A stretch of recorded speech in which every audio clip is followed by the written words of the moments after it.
cari uang tuh gampang, yang penting modal jenggot, modal sorban, bla bla bla bla, cari dana umat maka kaya gitu kurang lebih. Setahu mata saya, ACT ini baik, ACT ini luar biasa. ACT ini juga didirikan oleh orang-orang PKS, menginfakkan waktu, tenaga, pikiran itu untuk umat, untuk rakyat, untuk agama.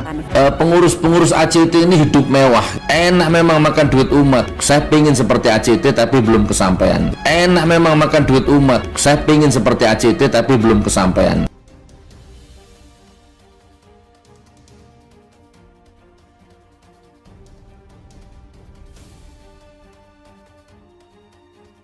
Itu artinya bahwa ACT tamat riwayatnya atau game over hari ini.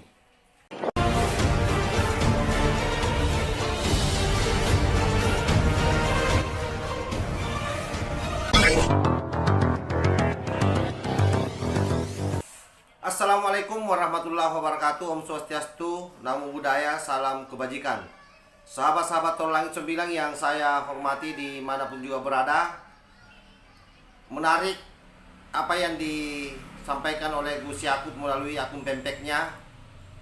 Beliau secara tegas mengatakan bahwa kalau memang dana yang seharusnya diperuntukkan untuk kemanusiaan, tetapi ternyata pihak ACT justru menggunakan untuk kepentingan pribadi atau bahkan bisa saja untuk kepentingan mendanai teroris, maka sebaiknya Kemensos mengambil sikap untuk bagaimana supaya ACT ini ditutup izin operasionalnya. Dan saya kira Kemensos pun kemarin sudah melakukan itu, dan itu artinya bahwa ACT tamat riwayatnya atau game over hari ini. Dan tentu ini menjadi evaluasi terhadap lembaga-lembaga pengumpul dana-dana kemanusiaan yang lain. Termasuk saya kira Kemenak sudah harus memastikan juga Basnas, di mana kita tahu sendiri bahwa Basnas ini adalah salah satu lembaga yang melekat di negara kita, yang juga bertugas untuk mengumpulkan zakat, infak dan sedekah dari masyarakat. Sehingga menurut saya apa yang dipertontonkan oleh ACT ini menjadi evaluasi buat semuanya, supaya ke depan mereka yang bertugas di yayasan-yayasan atau di filantropi yang khusus menangani soal-soal pengumpulan dana-dana masyarakat untuk menangani bencana sosial dan sebagainya, itu betul-betul berhati-hati. Saya salut dengan Pak Menteri, di tengah-tengah kesibukannya ternyata tetap melek terhadap seluruh informasi perkembangan bangsa yang beredar hari ini. Yang perlu kita diskusikan lebih tajam sebenarnya adalah banyaknya orang-orang yang membela ACT, terutama mereka para kadrung-kadrung sampah NKRI. Ini baru-baru beredar videonya lagi Gus Nur. Bahkan kalau Gus Nur ini secara nyeleneh mendukung habis-habisan ACT. Bahkan di pernyataannya dia mengatakan bahwa kehidupannya enak dan rasanya pengen juga seperti orang-orang ACT. Nah, ini Gus Nur ini, entah Gus Nur ini meledek atau memang dia ingin juga menikmati uang rakyat dengan dalih sumbangan. Tapi kalau saya tidak kaget kalau sekelas Gus Nur berpikir seperti itu. Kenapa? Karena memang latar belakangnya ini orang adalah penjual obat.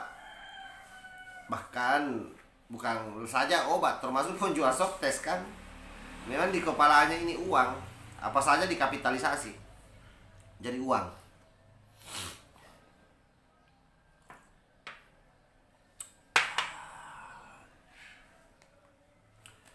Karena itu berdoa saja para pendukung ACT, mudah-mudahan uang-uang yang dikumpul dari masyarakat itu tidak ada mengalir ke teroris atau ormas-ormas terlarang yang sudah dibukukan oleh pemerintah kita, yaitu FPI dan HTI. Atau misalnya ada yang mengalir ke partai politik. Karena ternyata setelah di tracking, salah satu pembesar ACT itu ternyata elit politik PKS. Ya apa saja kan bisa terjadi. Jadi memang di beberapa partai juga memang banyak ini kadrung-kadrung. Termasuk di Gerindra ada. Peri Jilantoro misalnya yang kemarin berdebat di TV One dengan Gusti Slabarawi, itu juga terkesan membela ACT. Di MUI juga begitu, ada Anwar Abbas yang juga membela ACT. Sekalipun dia ikut bicara untuk mendorong proses kasusnya, tetapi di sisi lain dia memukul. Ketika misalnya suara arus bawah mengatakan ACT harus dibubarkan karena terlibat korupsi dana umat, Anwar Abbas mengatakan, ya kalau ACT harus dibubarkan, kenapa kementerian tidak dibubarkan? Lembaga DPR tidak dibubarkan? Nah, coba bayangkan piciknya kepala mereka. Tetapi lagi-lagi saya tidak kaget dengan itu. Kenapa? Karena itulah otak-otak kadrung. Memang tidak ada normal-normalnya sampai kapanpun. Jadi untuk menunggu tobatnya kadrung, itu pekerjaan yang sia-sia.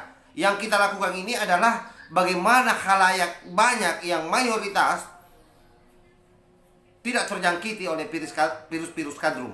Nah, itulah kenapa kita melakukan edukasi terus, memblow up informasi ini supaya apa? Supaya masyarakat paham situasi bangsa yang dihadapi hari ini, bahwa ada musuh yang sangat besar hari ini di negeri kita, yang sangat berbahaya di negeri kita hari ini, yaitu para pengasong-pengasong khilafah radikul yang bisa saja ke depan